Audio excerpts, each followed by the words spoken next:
야담상회를 찾아주신 마님들과 선비님들 감사드리옵니다. 야담상회, 오늘의 이야기 시작합니다. 첫 번째 이야기 시작합니다. 봄 햇살이 따사롭게 내리쬐며 축생들 암수 모두가 정답게 거닐던 어느 날, 산뜻한 기분으로 외아들 집에 들렀다가 기분만 잡치고 돌아온 해옥은 부들장이 무너져라 한숨을 내쉬고 있었습니다. 이리도 천불이 터질 일이 또 있겠는가. 하나밖에 없는 아들놈이랍시고 금이야 오기야 생고생하며 키워놨더니만 중요할 때는 하등 도움을 주는 일이 없구나. 제 식구만 챙기기 급급해 이 어미는 안중에도 없고. 에휴, 내 팔자야. 서름이 올라온 해옥이 제 가슴을 텅텅 치며 빈방에 홀로 앉아 서러움을 삼키고 있었어요. 그녀가 이리도 자신의 아들에게 서운해하던 사정은 이러했습니다. 어린 나이에 시집와 보니 남편이라는 착자는 꼴에 선비랍시고 방 안에 틀어박혀 책 나부랭이나 들여다볼 줄 알았지? 생계를 꾸리는 일에는 일절 관심을 두지 않았습니다. 사정이 이렇다 보니 집안의 살림 전반을 도맡아 책임질 수밖에 없었던 해옥이 그 여린 고사리 손으로 삭바느질과 동네 길쌈거리를 부지런히 채워와 눈코 뜰 새 없이 일하며 집안을 보필하는데 바친 세월이 장장 10여 년이었지요. 원체 비실비실하던 남편은 아들 하나를 얻자마자 그 애를 견디지 못하고 뒤도 돌아보지 않은 채 해옥의 곁을 떠나고 말았어요. 지아비 노릇도 제대로 한 적 없는 남편이라고는 하나 그래도 하늘이 맺어준 인연의 서방이었음에 해옥은 3일 밤낮을 눈물로 지새웠습니다. 자신과 외아들만 남기고 훌쩍 떠나버린 남편이 야속했고 또한 창창한 나이로 졸지의 과부가 되어 앞으로의 미래가 너무도 걱정이었답니다. 허나 그녀의 정신이 퍼뜩 들게 만든 것은 바로 어미의 품에서 칭얼거리며 우렁차게 울던 자신의 외아들이었습니다. 이거 내 정신 좀 보게나. 내가 지금 이리 슬퍼하고만 있을 때가 아니로구나. 이대로라면 하나뿐인 아들놈마저 박복하게 살게 될 테지. 그런 일만큼은 반드시 막아야만 하겠구나. 그 후 해옥은 홀로 된 몸으로 들이치는 풍파들을 악착같이 이겨내며 아들을 장성시켜 뒷바라지 해내는 것만을 자신의 인생 목표로 두고 살아갔습니다. 혼자서 아들을 키우며 온갖 굳은 일로 양육하는 시간이 깊어지자 매파가 찾아와 새 시집 자리를 알아봐 주겠다면서 좋은 혼사 자리를 물어다 주었지만 해옥에게는 그저 달갑지 않은 고나리에 불과했습니다. 보시오, 썩 돌아가시오. 내 비록 외로이 혼자 된 몸이기는 허나 어린 아들놈에게 부끄러운 어미로 남고 싶지는 않소이다. 이렇듯 해옥은 매파가 찾아오는 족족 쫓아내기 일쑤였습니다. 매일 밤 어둠이 내려오고 육아와 살림에 지친 정신없던 하루가 저물면 잡생각이 깊어지는 밤 기운이 어김없이 해옥을 찾아왔습니다.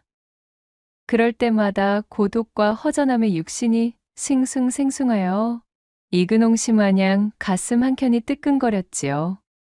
안 돼, 안 된다. 참아야 하느니라. 나는 아직 해야 할 일이 산더미인 몸. 잡념에 휘둘릴 새가 없도다. 그렇게 마음이 약해져 사내의 생각이 간절해지면 버선을 뭉쳐 자신의 입에 우겨넣고는 허벅지를 꼬집으며 이를 악물고 버텨냈습니다. 그런 세월이 쌓이고 쌓여갔어요. 이름 높은 양반 가문들의 자제만큼은 아니었으나 남부럽지 않게 아들을 키워낸 해옥은 번듯하게 혼인까지 시킬 수 있었습니다. 아들네는 해옥이 마련해준 살림미천을 바탕으로 그럭저럭 먹고 살 만한 구색을 갖춰 무탈하게 지냈고 이윽고는 손주들까지 얻게 되었습니다. 해옥이 그토록이나 아들만을 위한 삶을 살며 아들에게 모든 것을 퍼준 뒤 어느덧 부록을 바라보는 나이가 되었을 때 그녀의 수중에 남은 것이라고는 낡아 빠진 초가 삼간의 쥐꼬리만한 밭 반마지기가 전부였습니다. 참으로 인생이라는 것이 더덥구만 그려. 고생이 고생인 줄 모르며 키워놓으면 무얼하나. 이 어미는 나 몰라라 팽개치고 그저 제 색시와 자식들 챙기기만 급급하니 원. 지난 날을 상기하다 다시금 설움에 젖은 해옥이 굵직한 한숨을 토하며 읍했습니다. 처음으로 되돌아와 그녀가 이리도 마음을 상한 이유는 사실 아주 사소한 이유였어요. 해옥의 고을에서 아녀자들끼리 한양 구경을 가기 위한 명목으로 3, 4, 5 모여 패를 짜고 있었습니다. 혼이 난 아들의 살림 미천으로 온 재산을 다 던져준 해옥만 한양 구경의 노잣돈을 마련할 여유가 되지 않았지요. 눈치만 보다가 무리에서 빠지게 된 해옥은 아들에게 말이나 한번 꺼내보아야 되겠다며 그 길로 아들의 집으로 달려갔습니다. 아들에게 한양 구경을 하고 싶다는 말을 꺼내기가 무섭게 제 살림도 거두기 힘든 노릇이라 노자로 내어줄 돈이 없다면서 너무나도 쌀쌀맞게 퇴박을 맞고 돌아온 것이었습니다. 사정이 이러니 아들에게 서운함을 느끼는 것도 무리가 아니었지요. 이런 꼴을 보려고 내 그리도 이를 깨물어가며 지금까지 살아왔나. 한없이 밀려드는 서러움에 방구들이 꺼져라 토해낸 한숨으로 방안을 채우던 해옥. 잠시 뒤 한참을 서글퍼하던 그 감정이 돌연 울분으로 바뀌었습니다. 가만히 있어봐. 내 도저히 억울해서 아니 되겠다. 이리 살다 가면 무슨 재미겠는가? 내 이렇게 한탄만 하느라 방구석이나 데우고 있을 때가 아니다 이 말씀이지. 아직 나이 육신이 이리도 팔팔한데 못할 것이 무엇이 있나. 그렇게 아들에 대한 서운함이 서러움으로 바뀌어 감정이 솟아오르자 오히려 가슴이 차분해져 한결 결연해진 해옥은 그 즉시 자리를 박차고 나가 이웃집에 들러 삭바느질과 밤매기를 해주겠다는 조건을 내걸어 그에 해당하는 품삯을 선불로 바짝 당겨내었습니다. 그 돈으로 가까스로 한양 나들이 값을 치르고는 아들에게는 이런 방구도 없이 여행길에 올라버렸지요. 내가 제 놈이 안 도와주면 어디 포기하고 못 나설 줄 알고? 이 애미 알기를 우습게 알았으니 나도 이젠 내 마음대로 해볼 테다. 그렇게 고대하고 고대하던 한양 구경의 나들이길에 오르게 된 해옥. 이제껏 제고을에서 밖으로 단 한 번도 나서 본 적 없는 해옥은 생애 첫 나들이길에 너무나도 흥이 올랐습니다. 가는 길을 밝히는 찬란한 봄햇살은 해옥의 굳었던 마음을 잔뜩 간지럽히고 있었지요. 한양 경험이 풍부했던 왕년의 장돌뱅이 인솔자를 한 명 앞세워 전원이 시골 아녀자들로 꾸려진 이 나들이 일행은 그렇게 왁자지껄 소란스럽게 한양에 당도하게 되었습니다. 눈앞에 가득 펼쳐진 으리으리한 대궐들과 자신의 한적하고 조용하던 고을과는 비교도 할 수 없는 한양의 시끄럽고 분주한 인파에 해옥은 그야말로 눈알이 튀어나올 만큼 놀라버렸지요. 그렇게 인솔자를 따라 곳곳을 구경하며 들떠있던 일행은 한양에서 제일 가는 한 유명한 박물 가게로 들어가 눈이 휙휙 돌아가는 각종 장신구와 폐물들을 구경하기 시작했습니다. 아들을 뒷바라지하느라 사치와는 담을 쌓고 지낸 해옥에게는 이름조차 생소한 신기한 것들 투성이었어요. 한양 방문 기념품으로 이것저것 사겠다며 소란스러운 아녀자들은 놀이개며 화첩이며 경대며 닥치는 대로 사들이고 있었지요. 일행의 틈에 끼어 해옥도 슬그머니 물건의 가격을 확인해 보는데 마압소사 기절초풍할 가격을 듣고는 마른 침만 꿀꺽 삼켜버렸습니다. 해옥의 수중에 남은 돈이라고는 제 고을로 돌아갈 때 사용할 노잣돈이 전부였습니다. 아무리 빠듯하게 여유를 만든다고 하여도 눈뜨고 코베일 한양의 시세를 자랑하는 이 박물 가게에서는 작디작은 경대 하나 살 수도 없는 돈이었어요. 해옥은 입맛만 쓰게 다시고는 가게 밖으로 나와 좌상에 걸터 앉았습니다. 박물 가게 안에서 들려오는 일행들의 호들갑 서린 야단법석에 해옥은 어쩐지 스스로가 처량한 기분이 들었습니다. 저 옆편 애들은 대체 언제 저리들 쌈짓돈들을 꽁쳐두고 있었대 그래. 자식놈들한테 다 퍼주지 말라던 옛말이 틀린 거 하나 없구먼. 홀로 우두커니 앉아 한양의 하늘을 올려다보며 해옥은 한숨을 내쉬었습니다. 느릿느릿 지나가는 구름을 보고 있자니 강행군이었던 한양까지의 여정으로 인해 노곤함이 밀려들었어요. 따스하고 포근하기 그지없던 봄햇살까지 받으니 해옥은 단꿀같이 밀려든 졸음에 까무룩 빠져들고 말았습니다. 그렇게 얼마나 시간이 흘렀을까요? 어라? 뭔가가 이상하다는 생각이 미쳐 화들짝 놀란 해옥이 퍼뜩 정신을 차려 깨고 보니 박물가게 안에 있었던 일행들이 보이지 않는 것이었습니다. 뿐만 아니라 인솔자의 모습도 온데간데 없었지요.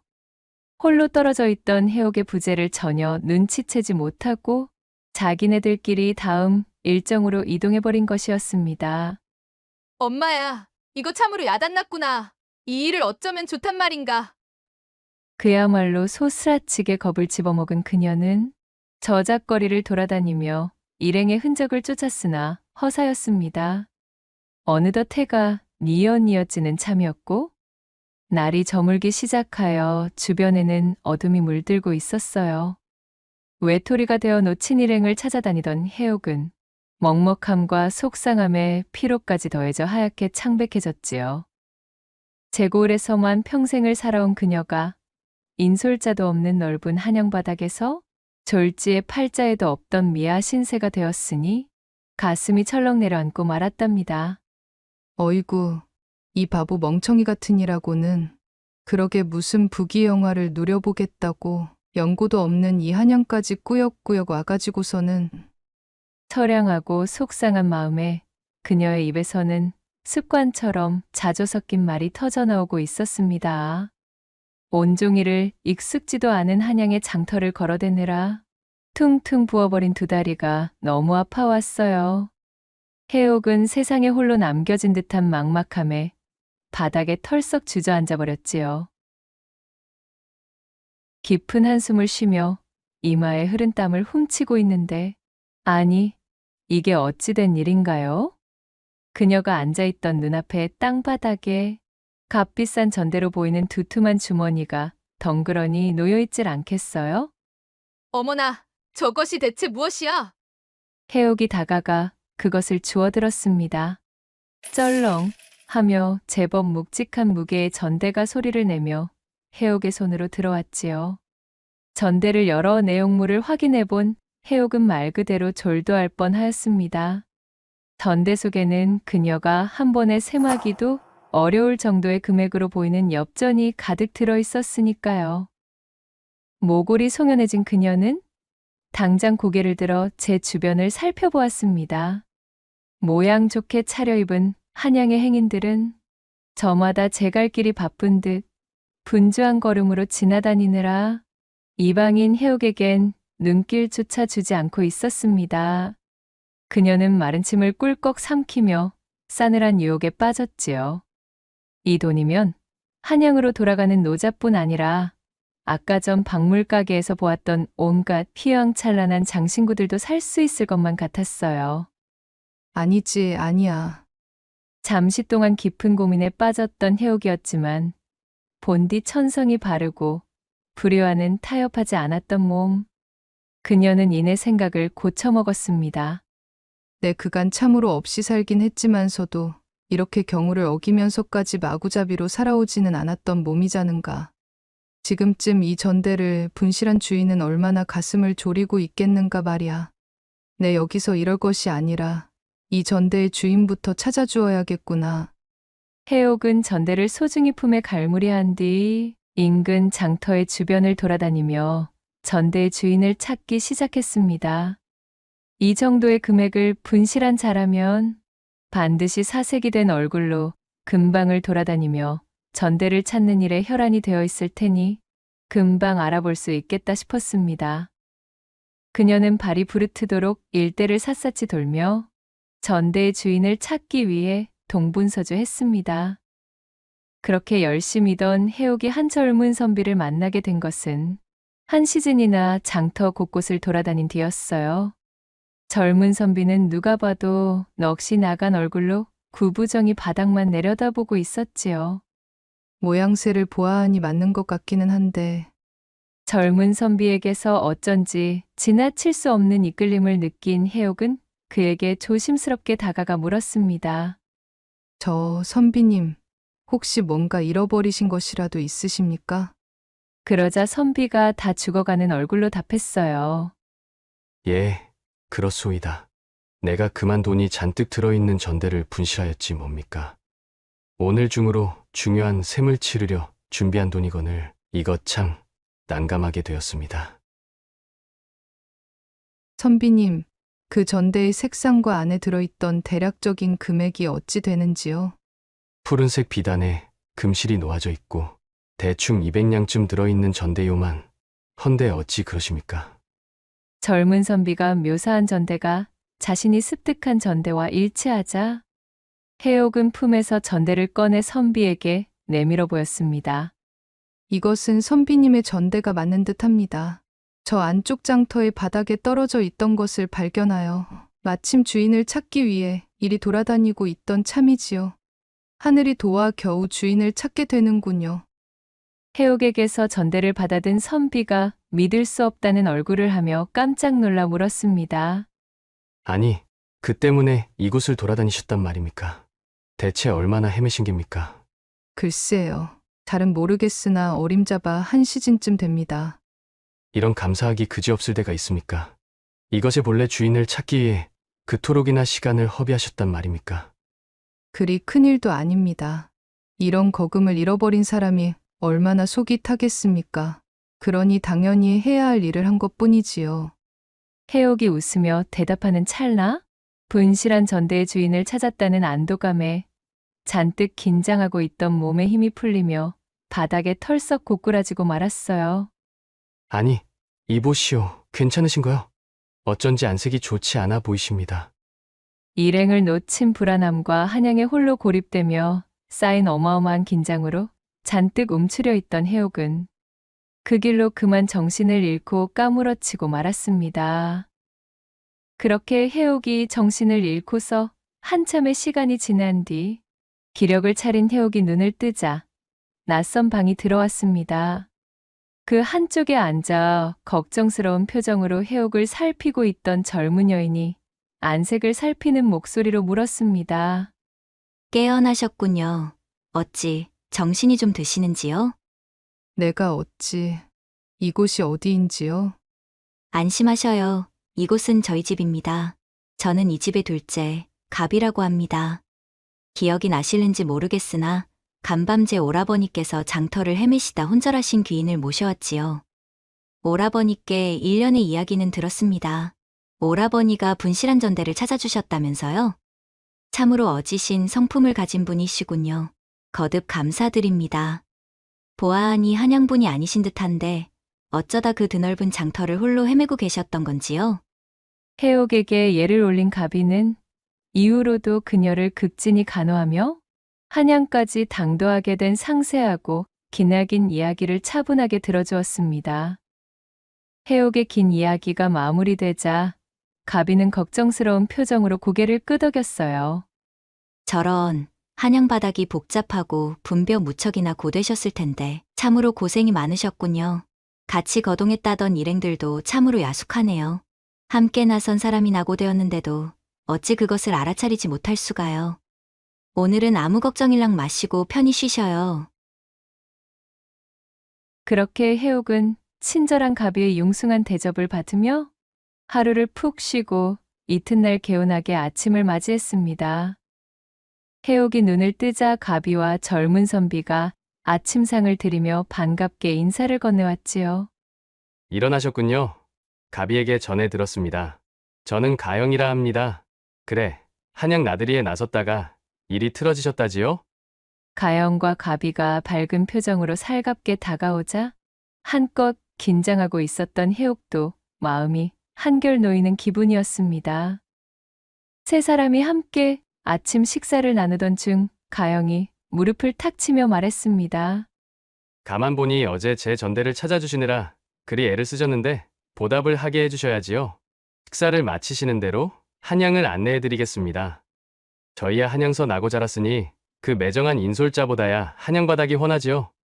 아니, 그렇게까지 하지 않으셔도 되는데. 무슨 말씀이셔요? 한양바닥에서 전대를 잃어버리고 되찾은 사람이 과연 몇이나 되겠습니까? 일이 어질게 주인을 찾아주시다니 참으로 감격하지 않을 수 없었지요. 귀인이 아니셨다면 꼼짝없이 큰 고초를 겪을 뻔하였습니다. 사양 말고 보답할 수 있게 해주시지요.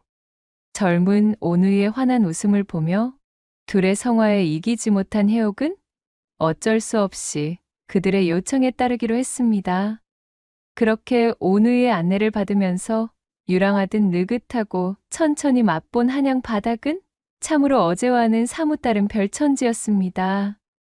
온우이가 해옥의 곁에서 차근차근 안내해 주니 혼자 헤맬 때는 그렇게도 정신없고 무섭기만 하던 한양이 세상 즐거운 유원지가 되었지요.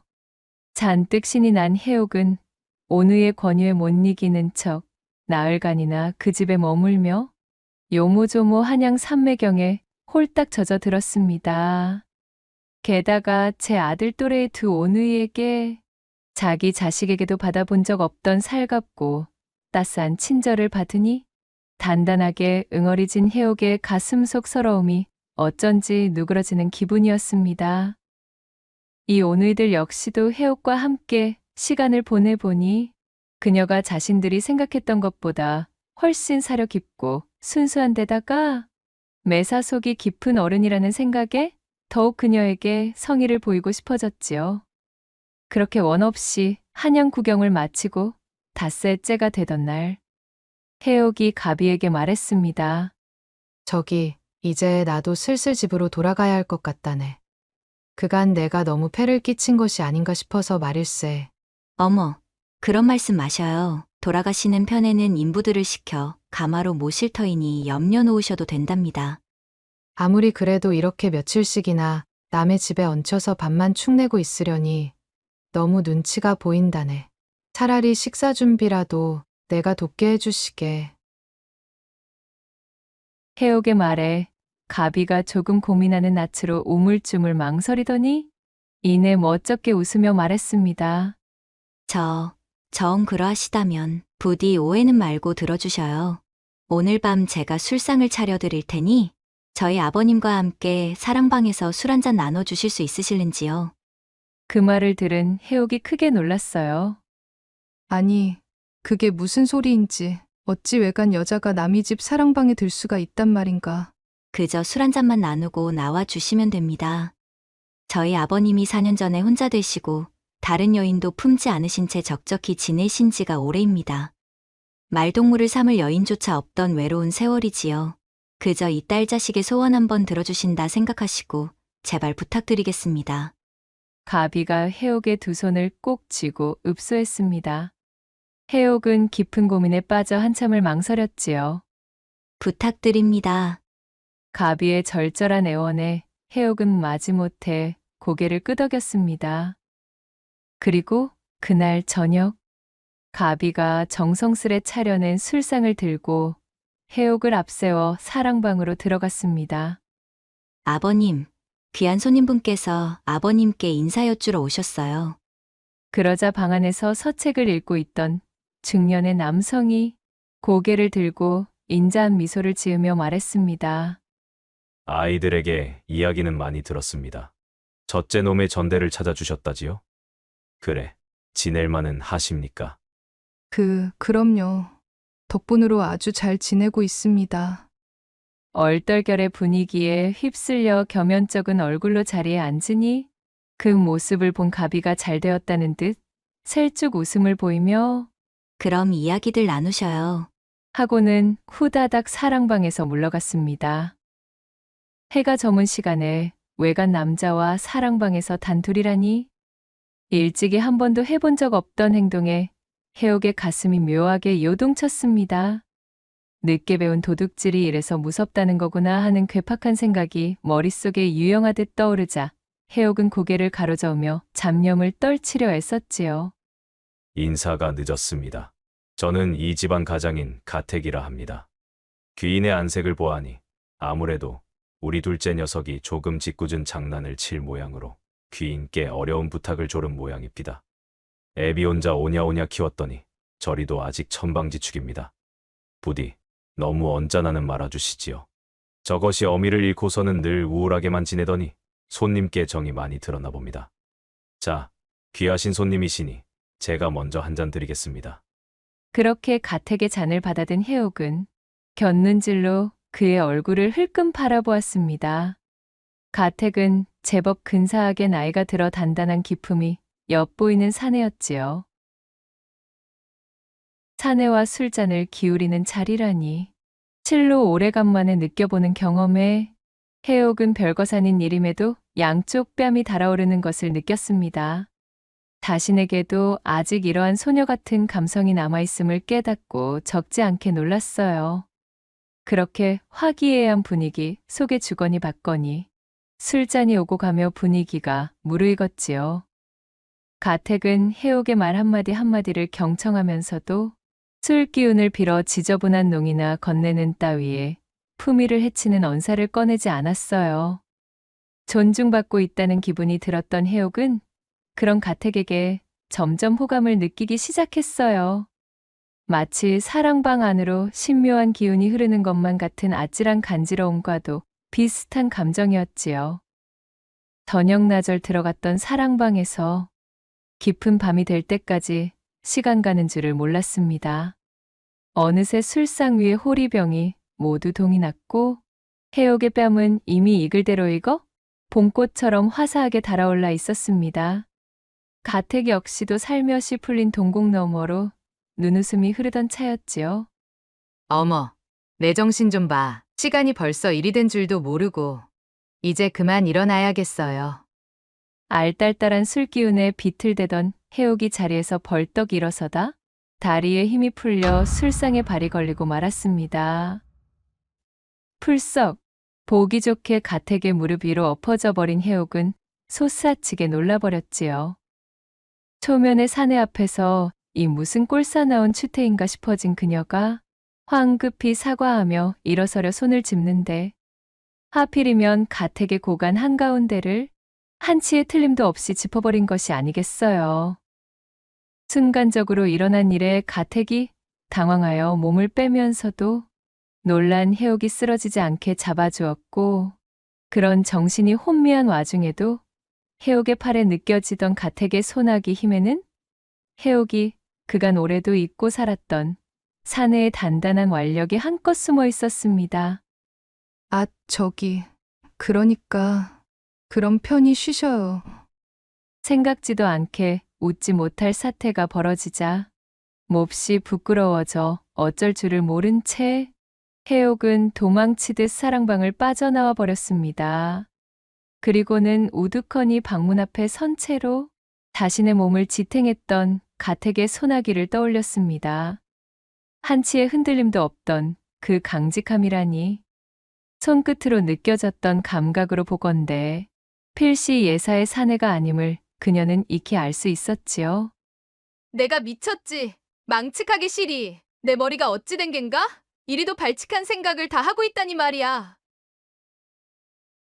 도리질을 하며 떨쳐내보려 해도 향긋하게 나누던 술기운으로 간당간당한 그녀의 인내심 앞에 근사하기 짝이 없는 물증까지 더해지니 도통 무용지물이었습니다. 그때 건넌방에서 잠에 들지 않고 해옥을 기다리고 있던 가비가 빼꼼 고개를 내밀더니 그녀에게 쪼르르 다가와 입을 열었습니다. 어찌 벌써 나오셨는지요. 혹여 저희 아버님이 어떤 실수라도 그럴 리가 없질 않은가. 아닐세. 그런 것이 아니라네. 한창 때 소녀처럼 달아오른 해옥은 손사래를 치며 말을 더듬었어요. 꼭 사랑방 안에서의 일을 들킨 것만 같은 기분이 든 해옥은 자신도 모르게 심장 근처에 손을 가져다 대고 쿵쾅거리는 고동소리에 귀를 기울였습니다. 영락없이 첫사랑에 빠진 소녀의 모양새였지요. 그러자 가비가 해옥의 두 손을 꼭 잡고는 말했습니다.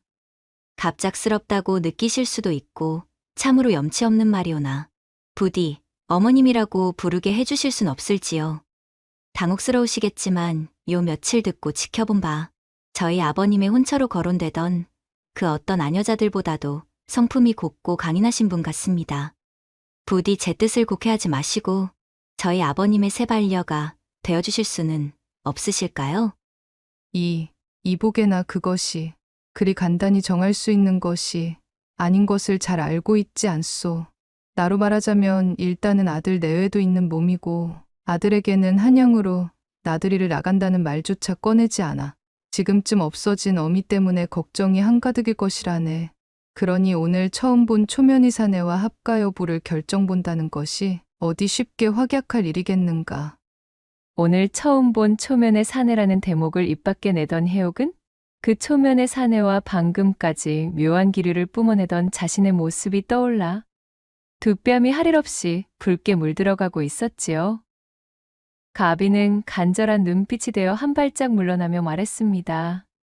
물론 귀인분의 그 마음 모르는 바도 아니며 저 역시도 단시간에 결정하고픈 문제는 아니랍니다. 제가 아직은 젊은 나이지만 저희 아버님의 재물을 노리고 접근해온 수많은 혼처의 사람들을 곁에서 지켜보며 나름의 성구하는 갖추었다 생각됩니다. 귀인이야말로 적격의 죄인이시지요. 허나 귀인께서 아직 마음을 정하지 못하시겠다면 저도 이 이상 곤혹스럽게 만들 수는 없는 노릇이지요. 다만 천천히 궁리해 주시길 바라겠습니다. 가비는 예를 올리며 잔뜩 기대에 찬 걸음으로 물러갔고 해옥은 그런 가비의 뒷모습을 한참이나 바라보다가 이윽고 자신의 거처로 돌아갔습니다. 거처로 돌아와 자리에 앉고서도 끊임없는 고민이 밀려들었습니다. 자신에게 꿈처럼 닥쳐온 일련의 일들이 미래에 복이 될지 화가 될지는 알 수 없는 노릇이었으니 말이지요. 휴, 혼자 된 시간이 깊어지니 이리도 겁이 많아진 게지. 호롱불을 끄고 복잡한 머리를 뉘어 잠자리에 들려는 찰나 무언가 결심이 섰는지 결연해진 얼굴이 된 해옥은 몸을 일으키고는 마루를 지나 가택의 사랑방 문을 벌컥 열었습니다. 아직 가시지 않은 술기운 때문에 여전히 얼굴이 달아올라 있던 가택이 기별도 없이 사랑방으로 다시 돌아온 그녀의 얼굴을 바라보며 놀라 물었습니다. 아니, 귀인께서 어쩐 일로 다시 오시었소? 잔뜩 무안해하는 가택의 말을 들은 해옥은 숨을 크게 들이쉬고 말했습니다. 느닷없이 결례를 범해 죄송합니다. 하지만 확실하게 매듭을 지어야만 제 속이 풀릴 것 같아서 말이지요. 그러니 대답해 주셨으면 합니다. 제가 느끼고 있는 이 감정을 함께 느끼고 계신가요? 제가 혹여 깊은 착각을 하고 있거나 크게 잘못 생각하고 있는 것이라면 부디 지금 말씀해 주셔요. 허면 돌아가겠습니다. 하지만 그것이 아니라면 이리 용기를 낸 저를 무안하게 만들지는 말아 주시지요. 그러자 가택이 멋쩍게 웃으며 말했습니다. 무슨 그런 말씀이 다 있습니까? 필시 저 때문에 귀인께서 기분을 상하시어 그리 뛰쳐나가신 것으로 여기고는 저 역시 크게 낙심해 있던 차였습니다. 그런 것이 아니었다면 저는 더없이 기쁠 따름이로군요. 골로 지내오던 지난날 동안 저의 가슴속을 이리도 요동치게 만든 아녀자는 바로 귀인이신 그대가 처음이었소이다. 약주 탓이라며 핑계를 빌어 감추려 해도 이리 붉어지는 나의 얼굴이 그 증좌이질 않겠소. 환하게 웃는 가택의 얼굴을 보자 더 잴 것도 없었습니다. 애써 틀어막고 있던 수문이 화알짝 열리듯 해옥은 가택이 앉아있던 자리로 성큼성큼 달려가 그를 와락 껴안아 버렸지요. 가택 역시 마치 해옥을 기다리고 있었다는 듯 그녀를 번쩍 안아들어 고운 금침이 깔려있는 이부자리로 향했어요. 해옥과 가택은 서로를 힘껏 탐닉하며 곧 저돌적인 사랑에 빠져들었습니다. 오늘의 천생연분을 만나기 위해 그간의 시간을 보냈다는 믿음이라도 있는 양 이미 익을 대로 푹 익어버린 두 사람은 가타부타 없이 단도직입으로 일을 치렀습니다. 그렇게 두 사람은 사랑을 나누다 새벽 달기 우는 시간이 되어서야 겨우 잠에 들 수 있었습니다. 다음 날 아침 뽀얗게 번들거리는 얼굴을 매만지며 해옥이 조심스럽게 사랑방에서 나왔습니다. 그 모습을 본 가영이 마당에서 하인들과 이야기하다 말고 불이 나게 달려와 그녀에게 예를 올렸습니다. 어머님, 잘 주무셨습니까? 간밤, 혹여나 불편하시진 않으셨는지요? 아무쪼록 간밤이 어머님께는 좋은 기억이셨으면 좋겠습니다. 간밤의 합판을 벌써 가비에게 전해 들었는지 가영은 해옥을 향해 어머님이라고 부르고 있었습니다. 아, 아니, 어머님이라니. 어휴, 벌써부터.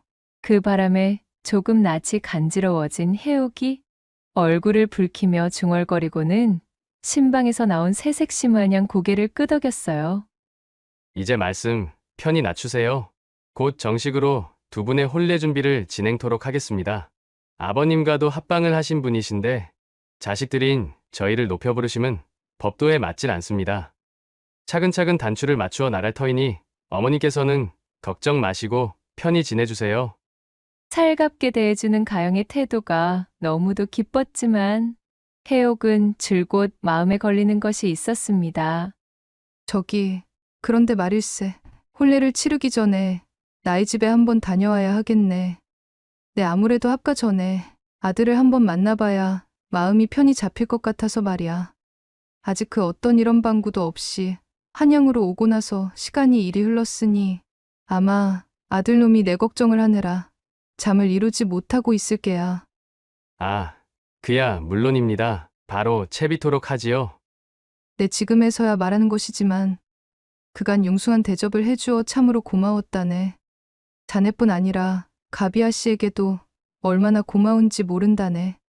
아버님과 천생연분이 되실 짝이시라면 그쯤은 아무것도 아닙니다. 오히려 저희 아버님을 선택해 주셨으니 저희가 어머님께 더 감사를 드려야 하지요. 거슬러 올라가면 이는 결국 어머님께서 제 전대를 찾아주시려던 그 옳은 마음으로 비롯된 일이니까요. 가영은 웃으며 하인들을 불러 채비에 들어갔고 마침 사랑방 문이 열리며 가택이 나왔습니다. 그의 웃는 낯을 보자 간밤 대단하고도 전륜했던 방종들이 떠올라 해옥의 얼굴은 다홍치마 빛깔이 되고 말았어요. 가택 역시도 허리를 두드리며 간밤이 녹록지 않은 밤이었음을 시사했답니다. 이야기는 안에서 들었습니다.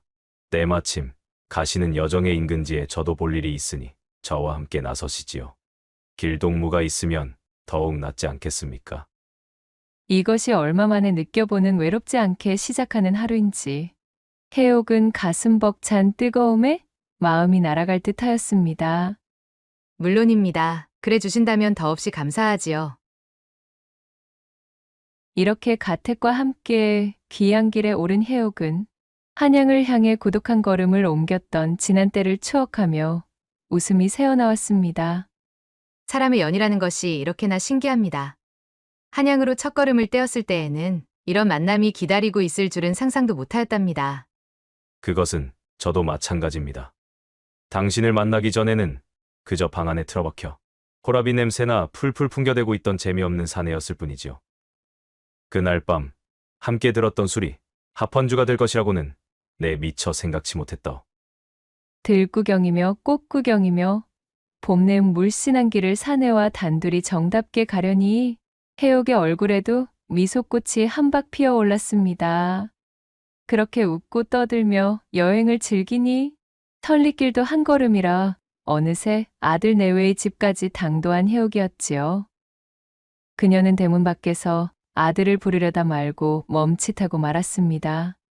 아들에겐 말도 없이 한양행에 올라 그곳에서 새로 만난 사내와 느닷없이 재취하려는 의사를 비치는 것에 반대를 하면 어쩌나 내심 걱정이 앞섰으니까요. 그간 아들만 바라보며 지냈던 삶에서 이제야 자신을 위한 인생을 열어보려 하는데 기왕이면 아들의 축하를 받고 싶었던 것이지요. 그러나 그런 해옥의 걱정을 보기 좋게 비웃기라도 하듯 아들은 해옥이 한양길에 오른 사실조차도 까맣게 모르고 있었습니다. 아니 그럼 그간 나에게 기별 한번 해본 적조차 없다는 게야? 이리도 오랜 기간 집을 비웠거늘 내가 한양으로 향했다는 사실에는 아예 관심조차 없었다는 말이니. 한양에 가 있는 기간 동안 어미와 연락이 닿지 않아 노심초사하고 있을 거라 생각했던 해옥의 예상과는 달리 아들은 애초에 아무런 관심도 없었던 것이지요. 세상에 어쩜 이토록이나 무심하고 무심한 아들일 수가요. 일순의 서운함도 잠시, 해옥은 뭔가 굉장히 홀가분한 기분을 느꼈습니다. 그제까지 자신을 옥죄고 있던, 혹은 자신이 얽어매고 있던 속박과 굴레가 씻은 듯이 사라지는 기분이었습니다.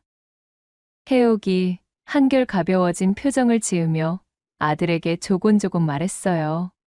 아들아, 옛말에 추조거습이라 하여 아이는 마른 곳에 눕히고 어미는 젖은 자리에 앉는 모습을 이르는 말이 있느니라. 자식을 기르는 어머니의 노고를 마다하지 않는 사랑을 일컫는 그런 말이란다.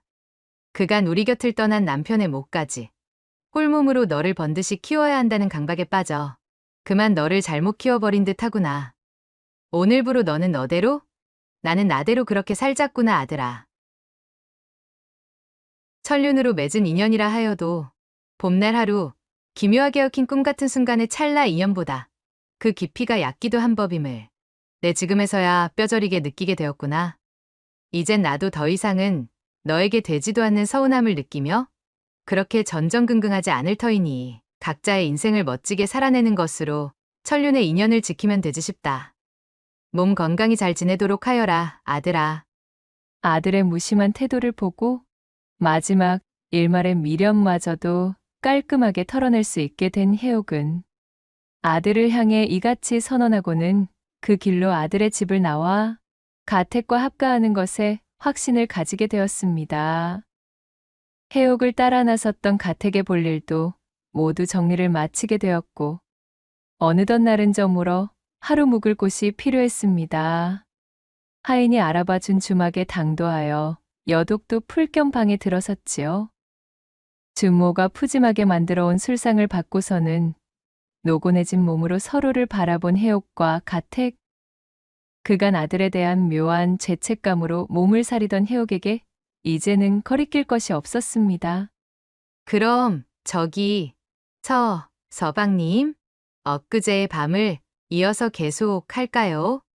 저기 주막 안에 다른 사람들이 듣기라도 하면 어쩌려고 이러십니까? 저번에 밤에 보니 거사 때 상당히 입 밖으로 노랫가락을 뽑는 것을 좋아하시는 모양이던데. 여기는 귀인네 고을 근방이라 귀인을 알아보는 사람들도 많지 않겠소이까? 어머, 그건 걱정 마셔요. 혼자 된 시절 해오던 버릇으로 주변이 소란으로 물들지 않고도 치를 방법이 있습니다.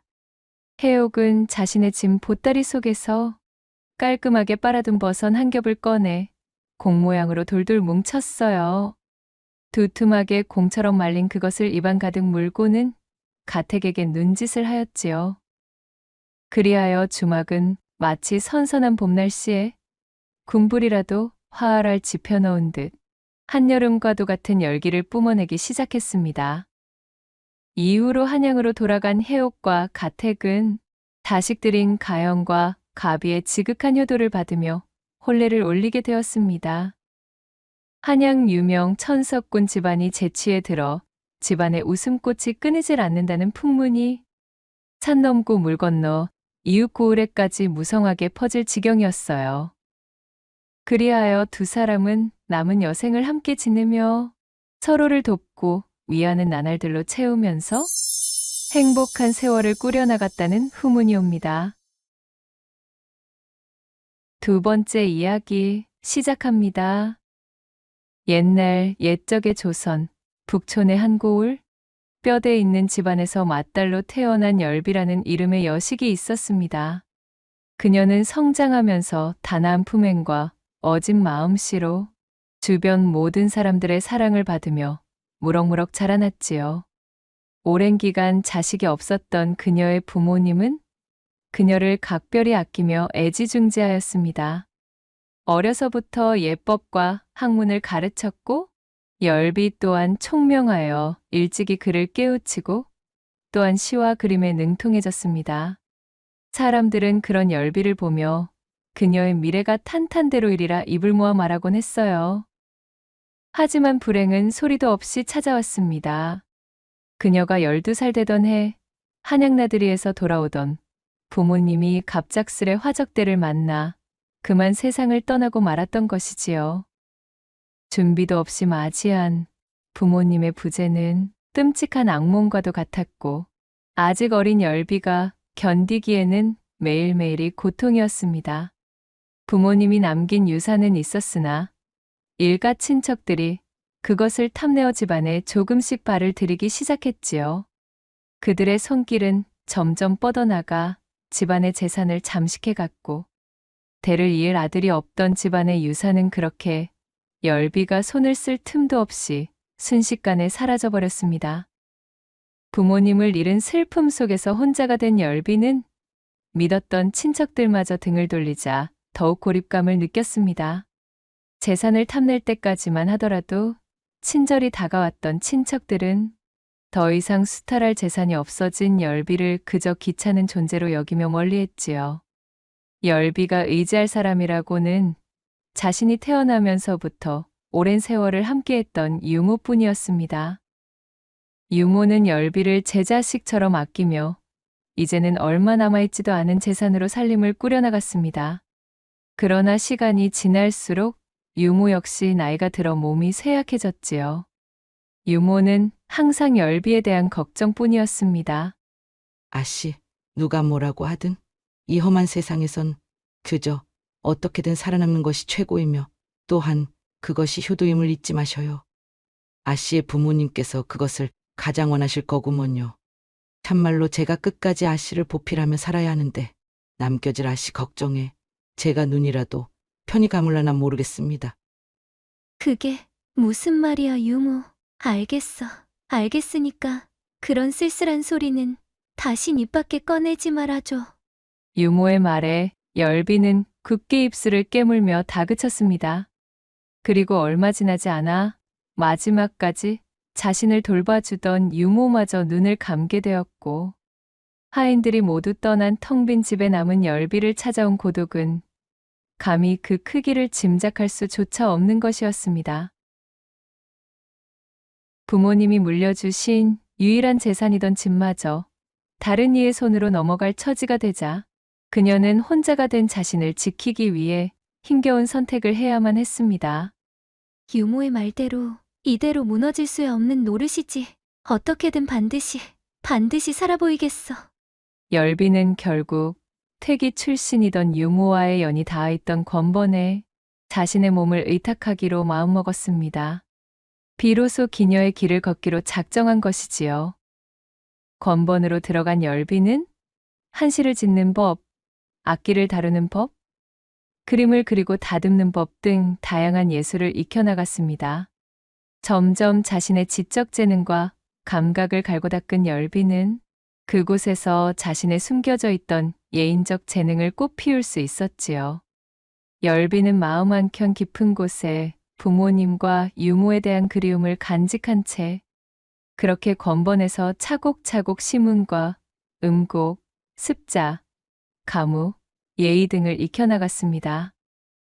반가의 여식으로 태어나 천민의 삶을 사는 기녀의 길을 걷는 것이 수치스러울 법도 하였으나 열비는 개의치 않았지요.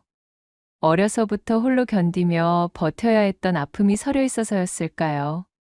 권번에서 배움을 거듭할수록 그녀에게서는 눈에 보이지 않는 진중한 기품이 흘렀습니다. 사람들은 그녀를 볼 때마다 한순간 말을 잇곤 했어요. 그것은 단지 점점 나이를 먹을수록 돋보이는 열비의 미모 때문만은 아니었습니다. 열비의 미소에는 슬픔과 품위가 동시에 서려 있었고, 그녀의 행동에는 지나온 아픔의 세월에 실린 무게와 기품이 담겨 있었지요. 열비는 단순한 기녀가 아니었습니다. 시조를 지어 읊으면 그 문장이 너무도 아름다워 사람들의 입에 오르내렸고, 사군자를 그릴 때면 그 끝에서 생명력이 넘쳐나는 듯 하였어요. 열비가 그린 매화는 혹한 속에서도 꺾이지 않는 강인함을, 난초는 은은한 향기를, 국화는 고고함을, 대나무는 결코 휘지 않는 절개를 보여주는 듯 했습니다. 또한 모사에도 소질이 있었기에 그녀가 그린 사군자를 병풍에 담아 완성하면 그것은 하나의 예술품이 되었기에 암암리에 그것을 구하려는 자들이 건번에 줄을 대곤 하였습니다. 열비의 솜씨가 녹아있는 작품들은 건번 안에서도 뛰어난 걸작으로 칭송받았으며 또한 열비의 이름을 더욱 빛나게 만들었지요. 그러던 17의 어느 날 열비는 드디어 태양관이라는 커다란 무대로 적을 옮기게 되었습니다. 열비가 살고 있는 지역의 당대 사대부와 문인들이 모여 예술과 교류를 나누던 곳이기도 한 태양관은 건번생들에게는 꿈과 같은 곳이었지요. 열비는 태양관으로 이적하자마자 단숨에 입회기녀 대접을 받았습니다. 이곳에서 단순히 손님을 접대하는 기녀가 아닌 자신의 예술적 재능을 꽃피울 수 있는 무대에 오르며 존재감을 과시했지요. 그녀는 태양관의 휘황찬란한 등불 아래서 시를 읊고 노래를 부르고 그림을 그리며 손님들을 매료시켰습니다.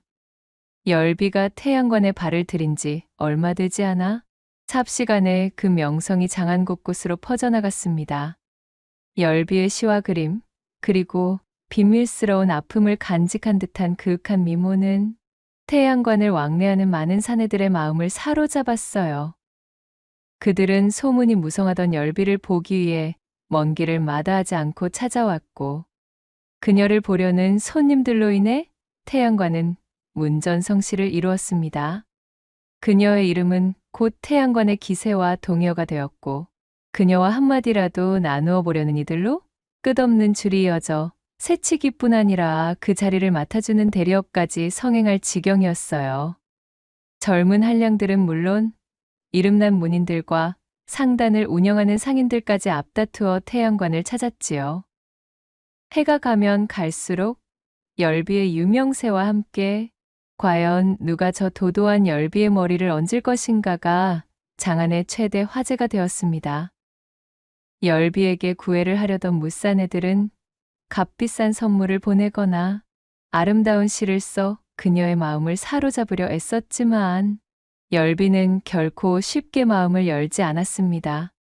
열비의 단단한 치마끈은 이들의 허황된 욕심을 완곡히 거절하며 그녀의 고고한 자태를 더욱 돋보이게 했습니다. 그런 그녀의 태도는 오히려 사내들의 열망을 자극하며 열비를 둘러싼 경쟁을 치열하게 만들었지요. 그런 와중에 한 사람, 권대감이 등장했습니다. 허우대가 멀쑥하고 말수가 적은 그는 통이 크고 또한 과감하면서도 사려 깊은 성격으로도 유명했습니다. 권대감은 다른 이들과는 달리 화려한 선물이나 수려한 시 대신 진심으로 열비를 대했습니다. 그는 열비에게 직접 찾아와 그녀의 그림을 감상하고 그녀의 시를 읽으며 자신의 감상을 솔직히 전달했지요. 이러한 권대감의 진중함은 굳게 걸어둔 열비의 마음속 빗장을 움직이기 시작했습니다. 권대감은 무려 3년이라는 세월 동안 정성을 다해 그녀에게 자신의 진심을 전해왔습니다. 그 긴 기간을 자신을 애써 외면해온 열비에게 악심을 품거나 노여워하는 기색을 보이지 않았지요. 그는 매번 열비가 좋아하는 것들을 듣고 기억해두었다가 그녀의 취향에 맞는 꽃을 가져오고 그녀의 작품을 칭찬하며 열비의 내면을 이해하려 노력했지요. 마침내 열비는 그 진심의 마음을 열었고 권대감의 구애를 받아들이게 되었답니다. 그리하여 권대감은 열비의 머리를 얹어준 사내가 되었고 곧바로 이 소식은 장안의 거리를 뜨겁게 달구었어요. 그날 권대감은 열비의 방에서 아침이 밝도록 나올 줄을 몰랐습니다. 이튿날 아침 열비가 누워있던 요위에 핀 붉은 매화를 본 그는 감격의 눈물을 흘렸지요. 권대감은 즉시 아름다운 기와집을 마련하고 열비를 그곳으로 데려가 살림을 차렸습니다.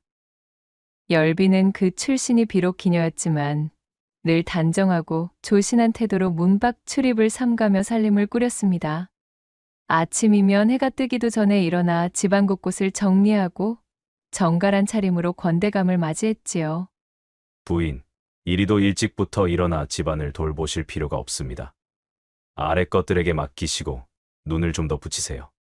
이젠 혼자서 모든 것을 짊어지지 않아도 됩니다, 부인. 서방님, 일이 제 안위를 돌보아 주시니 참으로 감사합니다.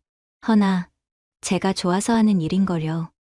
어려서부터 혼자 자신의 삶을 짊어져야 했던 열비의 사정을 모두 알고 있던 권대감은 자신의 울타리 속으로 열비를 품어 그녀가 편히 쉬었으면 하는 마음이었고, 그 마음을 절실히 알고 있던 열비 또한 기녀 출신인 자신을 진심으로 대한 권대감에게 지극한 내조를 펼쳐 권대감이 더욱 승승장구하기를 바라는 마음이었지요.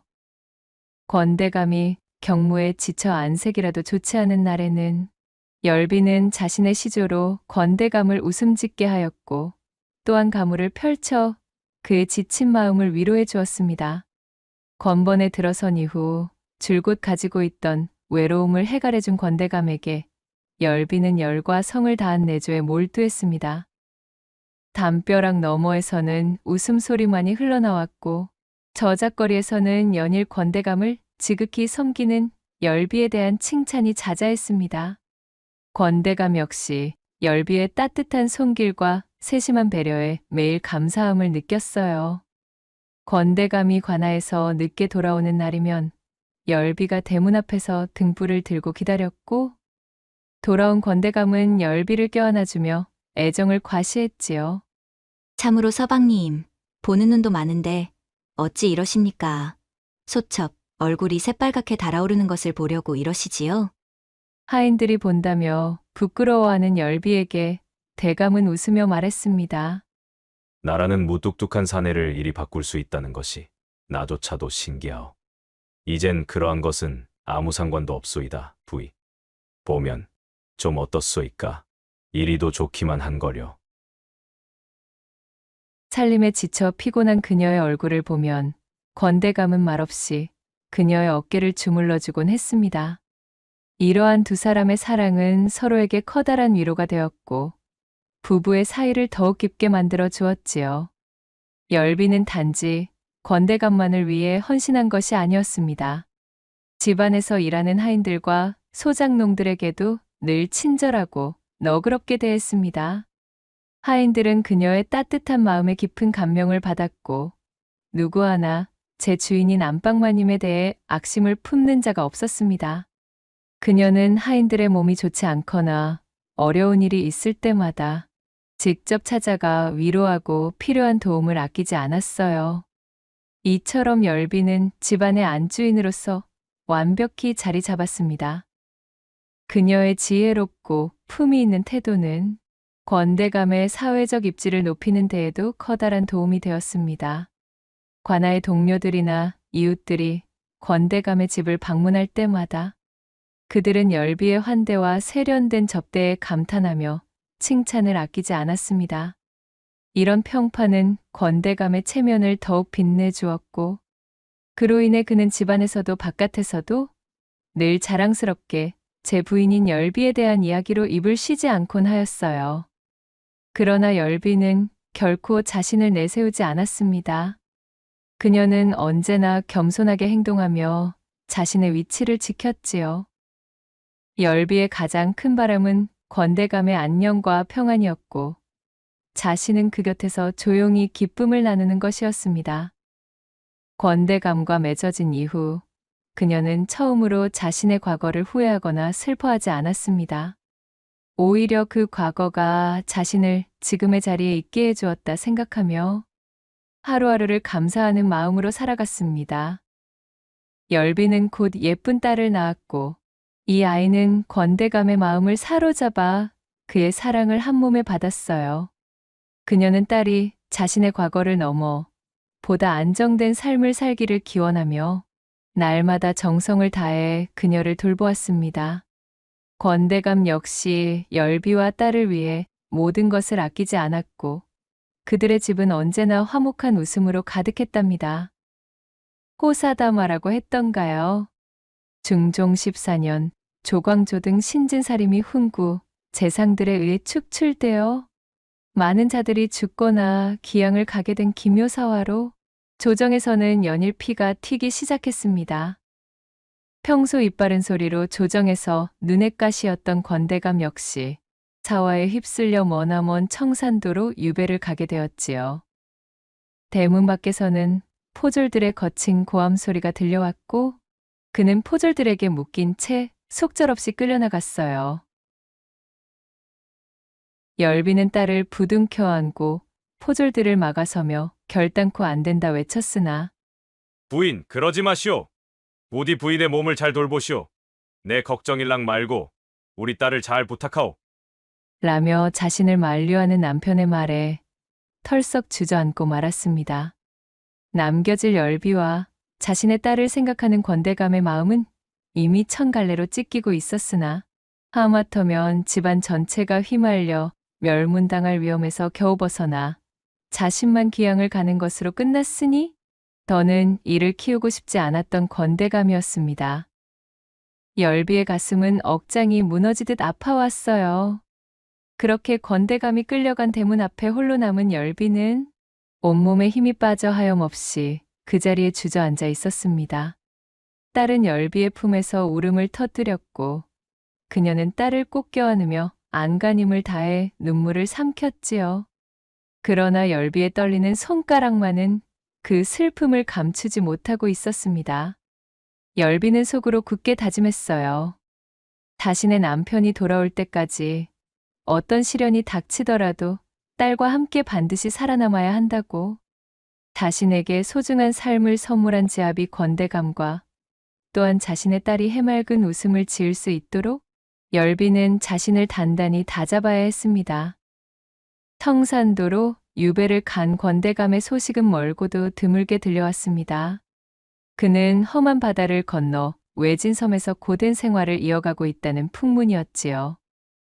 풍문의 진위 여부조차 확실하지는 않았으나 그마저도 열비는 반갑고 소중했습니다. 닿지 않는 자신의 지아비에 대한 그리움을 품에 묻고 열비는 남모르게 밤새도록 흐느꼈어요. 그러는 사이 생과부 신세가 된 열비를 어떻게 해볼 심산으로 몇몇의 사내들이 찝적대기도 하였지만 언감생심 그녀의 굳은 심지와 권대감을 향한 충절을 꺾을 수는 없었지요. 그녀는 딸 앞에서는 결코 약한 모습을 보이지 않으려 했었지만 홀로 있을 때면 권대감에 대한 그리움과 현실의 무게가 그녀를 무너뜨리곤 하였습니다. 그렇게 지옥과도 같던 3년이라는 시간을 버텨낸 열비, 추나추동, 꽃 피고 새우는 봄이 연달아 찾아왔고 스산하게 낙엽이 흩날리는 가을 또한 깊어감에도 열비와 그녀의 딸은 대문을 꼭 잠그고 두문불출이었습니다. 평소 사치와는 담을 쌓고 청렴을 강조하던 권대감이었기에 그가 귀양살이를 간 이후로 곳간이 동나는 것은 순식간이었습니다. 결국 그들에게는 궁핍이라는 무서운 마귀가 찾아왔지요. 난리통 이후로 뿔뿔이 떠나간 하인들의 손길이 닿지 않는 지붕에서는 비가 줄줄 새었고 담이 무너져도 방치할 수밖에 없었으며 급기야는 쌀독도 그 바닥을 드러내고 말았습니다. 태양관의 독보적인 존재였던 그 시절과는 달리 외딴 섬으로 유배된 지아비가 있는 지금의 열비를 선뜻 도와주려는 사람은 없었습니다. 열비의 집안과 연루되는 즉시 자신 역시 무사하지 못했으니까요. 태양관 옛 동료들에게 사정사정하여 여기저기 손을 벌리고 돈을 빌려 하루하루 연명해 나갔으나 그것도 한계는 있었지요. 결국 더는 버티기가 힘들었던 열비는 집을 담보로 고리채를 쓰게 되었고 변제일을 한참이나 넘긴 시기에 이르러서는 권대감과의 추억이 깃든 소중한 집에서 쫓겨날 판이 되었습니다. 내가 부족하고 못난 탓에 지아비의 소중한 이 가택을 이리도 지켜내지 못한 채 허망히 떠나야 하는구나. 그러던 어느 날 아랫고을의 매파가 열비를 찾아왔습니다. 매파는 열비를 마주하며 어렵게 말을 꺼냈지요. 저기 마님, 권대감께서 청산도에 귀양 가신 지 이태 만에 사약을 받으셨다는 소문이 돌고 있습니다요. 그 말에 열비는 순간 가슴이 철렁, 눈앞이 캄캄해지며 바닥에 주저앉을 뻔하였습니다. 허나 밖으로 티를 내지 않았지요. 어허, 그 무슨 망발인가? 어찌 그러한 말을 입에 담는다는 것이야? 그런 요설이나 늘어놓을 작정이라면 썩 돌아가시게. 나는 대감께서 반드시 살아계실 것이라 믿어 의심치 않네. 그런 열비의 대답에 매파는 조심스레 그녀를 위로하며 말을 이었어요. 물론 그 마음은 잘 알고 있습니다, 마님. 하지만 이는 비단 마님의 문제만이 아니지 않습니까? 아직 장창하게 젊은 나이에 이리 혼자 지내실 수는 없는 노릇입니다.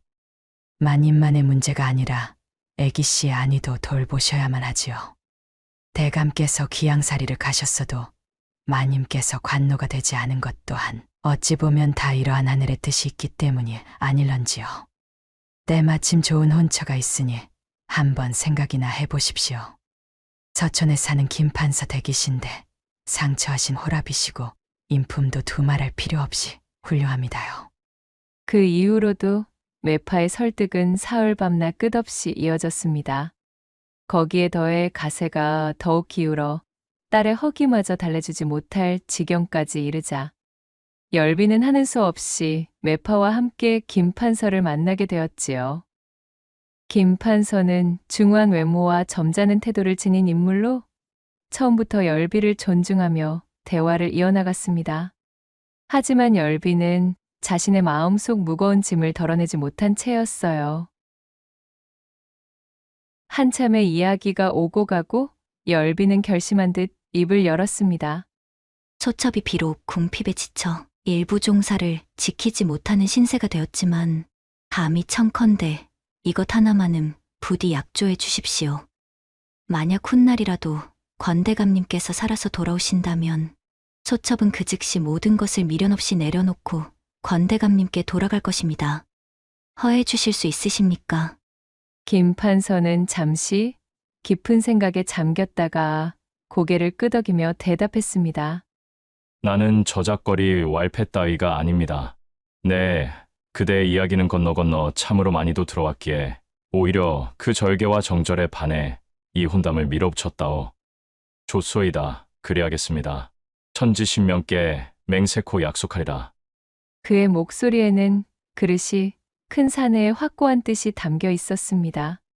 그는 열비의 손을 조심스레 잡으며 덧붙였지요. 비단 일이 틀어져 귀양을 가게 되었다고는 하나 나 역시 권대감의 고결한 정신과 그가 보인 사대부의 모범을 모르는 바 아니오. 만약 그리 된다면 약조한 대로 하겠소이다. 딸을 위해 그리고 현실을 위해 열비는 새로운 길을 선택해야만 했어요. 모두가 손가락질할 것이 뻔하였으나 딸을 굶길 수는 없었던 열비는 깊은 숨을 내쉬며 새로운 삶을 향한 문을 열기로 결심했습니다. 여기저기 열비가 진 빚을 김판서가 모두 갚아주고 열비의 집에 걸려있던 담보도 풀어주었습니다. 그녀는 권대감과의 소중한 추억이 서려있는 집의 대문을 어루만지며 눈물을 흘렸지요. 이후 딸을 데리고 김판서 집으로 들어가게 되었습니다. 마침 김판서에게는 어린 딸이 하나 있었는데 어머니를 잃고 난 뒤부터 마음의 문을 닫아버린 상태였습니다. 열비는 자신의 어린 시절이 떠올라 처음부터 그 아이에게 다가가려 노력했지요. 어린 나이에 부모를 잃은 슬픔을 누구보다 더 잘 알고 있었던 열비는 김판서의 딸을 자신의 딸처럼 정성을 다해 돌보았습니다. 열비의 따뜻한 손길과 진심 어린 노력은 차츰 아이의 마음을 열기 시작했어요. 상처한 이후로 제 아비 김판서에게조차 한마디도 뻥끗하지 않던 딸아이가 처음으로 열비에게 말을 건네며 어리광을 피운 것이지요. 그 모습을 본 김판서는 감격을 금할 길이 없었습니다. 각고의 노력 끝에 김판서의 딸은 열비를 어머니라고 부르기 시작했고 열비는 그 순간 눈물을 흘리며 아이를 꼭 껴안고는 말했어요. 그럼 물론이지. 너도 내 딸이란다. 나를 어미로 받아주어 참으로 고맙고 또 고맙다 아가야. 이제부터는 절대 너를 어미 없는 그늘에 두지 않으마. 그녀의 진심 어린 말에 아이는 비로소 활짝 웃으며 마음에 지고 있던 그늘을 서서히 내려놓았습니다. 열비는 시어머니에게도 정성을 다했습니다. 시어머니는 처음 과거 기녀의 출신에 기양간지 아비를 두었다는 이유로 열비를 탐탁지 않게 여겼지만 그녀의 성실하고 조신한 태도와 진심 어린 봉양의 마음을 열기 시작했지요. 열비는 매일 아침 직접 달인 탕약을 시어머니께 올리고 또한 집안의 하인들조차 꺼리는 지저분한 시중들 역시 눈 하나 깜짝이지 않고 해냈습니다. 함께 보내는 시간이 늘어나고 늘 자신의 말을 경청하는 열비를 보며 시어머니는 점차 열비에게 가졌던 선입견을 벗어던지고 열비가 자신의 아들을 향해 보인 내조의 깊은 만족감을 드러냈습니다. 이듬해 열비는 달덩이 같은 아들을 낳았습니다. 아이가 태어나자 김판서와 시어머니는 기쁨을 감추지 못했어요. 시어머니는 아이를 품에 안고 눈물을 흘리며 말했습니다. 우리 집안에 이런 경사가 생기다니. 참으로 아가, 네가 우리 집안의 복덩어리로구나. 김판서 역시 열비의 손을 잡고 연신 감사의 뜻을 전했습니다. 정말 고맙소, 부인. 부인 덕분에 집안이 환하게 빛나고 있어. 열비는 이후 단연간 내리 아들 둘을 더 집안에 안겨주었습니다. 김판서의 집안은 손이 귀한 집안으로 유명했기에 이 경사는 집안을 더욱 화목하게 만들었지요. 시어머니는 연일 주변 사람들에게 며느리 자랑하기에 바빴습니다. 열비가 데려온 딸도 친손녀처럼 아끼며 늘 곁에 두고 귀여워해 주었지요. 열비는 김판서의 내조와 아이들 돌보기에 최선을 다하며 자신의 자리를 굳건히 지켰습니다. 그녀의 헌신과 사랑은 어둡고 고요하던 집안을 밝게 만들었고 처음 열비가 김판서의 집안 사람이 되었을 때 우려의 목소리를 내던 사람들은 언제 그랬냐는 듯 그녀를 두둔하며 추켜 세우기 바빴지요. 김판서의 집안은 사람들의 부러움을 사는 모범적인 가문으로 자리 잡게 되었어요. 어휴, 그러하였으나 참으로 이 무슨 운명의 장난인지요. 태평스럽던 이 집안에 날벼락이 떨어지고 말았습니다. 열비를 제외한 모두가 이미 죽었을 거라 여긴 기양 같던 권대감이 기양살이를 끝내고 돌아온 것이지 뭐겠어요. 열비는 이 소식을 들은 순간 온몸이 얼어붙는 듯 했지요. 꿈에서도 그리던 자신의 지아비이자 처음으로 제 연정을 모두 쏟아부었던 사내가 귀환하였다는 소식에 열비는 다리에 힘이 풀려 제대로 서 있을 수조차 없었습니다. 그녀는 지체 없이 김판서와 시어머니에게로 가서 무릎을 꿇었습니다. 대감, 그리고 어머님, 소첩은 이제 본래의 자리로 떠나야 하옵니다. 지난날 약조하셨던 바와 같이 권대감께서 돌아오셨으니 이제 그분께 남은 것은 오로지 저와 딸뿐입니다. 제가 곁에서 힘이 되어 드려야만 합니다. 절절히 고하는 열비의 목소리는 시종일관 떨렸고 눈물은 이미 뺨을 타고 흐르고 있었어요. 김판서와 시어머니는 열비의 결정을 묵묵히 받아들였습니다. 그녀가 이 집안에 와 이루어 놓은 모든 시간을 함께 했기에 더욱 그녀의 결단을 존중할 수 있었고 또한 그것을 감내할 인품도 지니고 있었습니다. 김판서는 깊은 한숨을 내쉬며 입을 열었지요.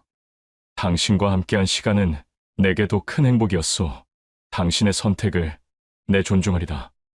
그는 열비의 손을 조심스레 잡으며 덧붙였습니다. 허나 내 당신의 그 속마음을 알기에 참으로 걱정이오. 부디 너무 힘들어하지 마시오. 당신과 아이들을 위해 내가 할 수 있는 모든 것을 다할 것이오. 열비는 펑펑 눈물을 쏟으며 김판서와 시어머니에게 큰 절을 올렸습니다. 이 은혜는 반드시 죽는 날까지 잊지 않겠습니다. 두 분께 우선은 영원히 저와 제 딸의 생명을 구해주신 천혜의 은인이십니다. 대감, 부디 우리의 딸에게 이 못난 어미가 곁을 떠남을 용서하지 말라 전해주셔요. 다시는 어미 없는 그늘을 만들지 않겠노라 약조했던 그 굳은 맹세를 깨게 되어 너무도 미안하고 미안하다. 그리 전해주셔요. 그녀는 권대감 사이에 난 딸을 데리고 권대감과의 추억이 깃든 집으로 달려갔습니다. 어린 아들 삼형제도 따뜻했던 김판서의 품도 모두 뒤로 한 채 자신이 사용하던 옷까지 동백기름, 경대 등 김판서와의 시간이 깃든 모든 것을 김판서 집안에 남겨두고 보따리 하나 없이 맨몸으로 나왔지요. 작은 짐 하나 없는 그녀의 발걸음은 가벼우면서도 동시에 무거웠습니다. 어느덧 낡은 기와집 앞에 도착했을 때 열비의 가슴은 설렘과 두려움으로 가득 차 있었습니다. 문을 열고 들어서자마자 그녀의 눈에 들어온 것은 권대감의 야위고 수척해진 모습이었습니다. 기나긴 기양살이 끝에 피골이 상접한 권대감은 열비를 보자마자 눈물이 고였지요. 제 부인의 이름을 부르는 그의 목소리는 모진 세월 탓에 거의 속삭임에 가까웠습니다. 열비는 그를 부둥켜 안고 대성통곡을 했고 딸 역시도 아버지의 품에 안기며 울음을 터뜨렸습니다. 세 사람의 울음소리는 오래도록 집안에 울려 퍼졌어요. 권대감은 겨우 살아 돌아왔지만 그의 몸은 극도로 쇠약해져 있었습니다. 열비는 그를 위해 몸을 아끼지 않고 간호에 나섰어요. 그녀는 주변 여기저기서 돈을 빌려 보약을 지어 올리고 백숙을 만들었지요. 매일 새벽이면 직접 우물에서 물을 깃고 정성스레 약초를 다렸습니다. 권대감이 조금이라도 기운을 차릴 때면 열비의 얼굴에는 잠깐의 미소가 스쳤어요. 그러나 쌀독은 비어 있었고 생계를 이어가기 위한 걱정이 다시 그녀의 어깨를 짓눌렀습니다. 그런 상황에서도 열비는 절대 권대감 앞에서 약한 모습을 보이지 않으려 했습니다. 그녀는 손수 병풍을 짜거나 자수를 놓아 장터에 내다 팔며 생활비를 마련하려 했었어요. 그러나 이 모든 노력에도 불구하고 집안의 형편은 좀처럼 나아지지 않았지요. 그러던 어느 날 예기치 못한 일이 벌어졌습니다. 김판서로부터 열비 앞으로 거액의 돈이 담긴 보따리가 도착한 것이었지요. 편지에는 짧고 간결한 글이 적혀 있었습니다. 당신의 성품상 이것을 물리려 할 것을 잘 알고 있기에 내 일이 억지로 보내는 것을 부디 용서하시오. 권대감의 귀환 이후로 힘겹게 지낸다는 소식을 듣고서는 내 도저히 그냥 가만히 있을 수가 없었다오. 이 돈은 나와 우리 아이들이 당신에게 받았던 사랑에 대한 보답이오. 부디 어려움을 덜고 권대감을 잘 보살펴 주시오. 열비는 그 편지를 읽으며 눈물을 흘렸습니다. 모든 것을 뒤로 한 채 돌아온 자신에게 김판서의 배려와 너그러움은 너무도 고마운 것이었지요.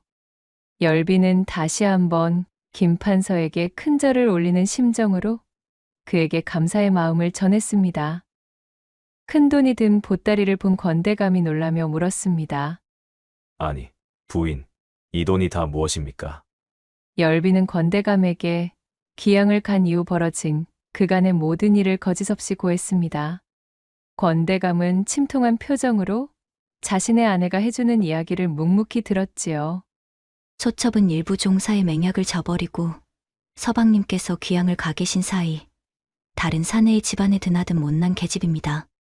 부디 이런 저를 벌하여 주시옵소서. 권대감은 눈물범벅이 되어 읍소하는 열비의 두 손을 맞잡고 천천히 고개를 가로저으며 답했습니다. 네, 참으로 부인께는 면목이 없소이다.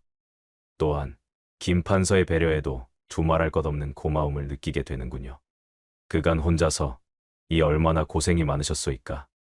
그저 건강히 우리 딸과 함께 버텨주어서 나는 부인께 감사할 따름이오. 또 한 번 집안이 들썩이는 눈물의 난리통 끝에 열비는 김판서가 지원한 돈으로 쌀독을 채우고 권대감의 약재를 구하며 다시금 가정을 꾸려나갔습니다. 권대감은 열비와 딸의 고사리 손을 빌린 지극정성 덕분에 조금씩 기운을 차리기 시작했지요. 그는 열비의 손을 잡고 조용히 말했습니다. 내가 이렇게라도 살아 돌아올 수 있었던 것은 모두 그대가 내 마음의 힘이 되어준 덕분이요. 이제부터는 내가 그대를 위해 살아가겠소. 그의 말에 열비는 눈물을 참지 못하고 고개를 끄덕였습니다. 권대감이 열비의 두 손을 잡고 이어 말했습니다. 허나, 부이, 나와의 인연을 소중히 하는 것은 참으로 감사하나 그렇다고 어린 아들 셋을 팽개치고 오는 법은 없습니다. 또한 이대로 나와 함께 지낸다면 그 집의 맏딸은 어머니를 2번이나 잃게 되는 경험을 하는 것입니다. 이제서야 겨우 부인께 다친 마음을 열고 밝아지려던 아이를 부인 같은 심성을 가진 분이 과연 외면하고 사실 수 있겠소이까? 못내 외면하려 애쓰던 부분의 전곡을 찌른 권대감의 말에 열비의 두 눈에는 눈물이 고였습니다. 내내 가슴에 걸리던 마음에 담고 있던 일이었으니까요. 그러니 부인, 가보시오. 두 집안을 왕래한다 하여도 다른 그 누가 나와 부인께 손가락질을 한다 하여도 아무 상관도 없소이다. 김판서의 댁 또한 어미를 필요로 하고 있지 않소이까? 서방님, 티를 내지 않으려 꾹꾹 눌러 담았던 눈물은 멈출 줄을 몰랐습니다. 눈앞에 아른거리던 아들 셋에 그리고 자신을 친어미처럼 따르던 김판선의 맏딸 생각에 꽉 찼던 서름이 터져 이불에 얼굴을 묻고 토해내듯 많이도 울었지요. 그렇게 열비는 양쪽 집안을 왔다 갔다 하며 살림을 돌보았고 김판서의 딸과 그의 사이에서 낳은 아들이 장성할 때까지 열비는 최선을 다해 어미의 본분을 지켜나갔습니다. 이 사정이 널리 퍼지게 되어 열비에게 손가락질하는 사람은 아무도 없었지요. 훗날 자신의 의무를 다하고 권대감에게 홀가분이 돌아온 열비는 그렇게 권대감과 여생을 함께하며 행복한 나날을 보내게 되었다는 후문이 옵니다. 낭독해드린 이야기가 우리 마님들과 선비님들 마음에 드셨다면 구독과 좋아요, 댓글로 야담상회를 응원해 주셔요. 늘 잊지 않고 야담상회를 찾아주시는 여러분들 시청해 주셔서 참으로 감사하옵니다.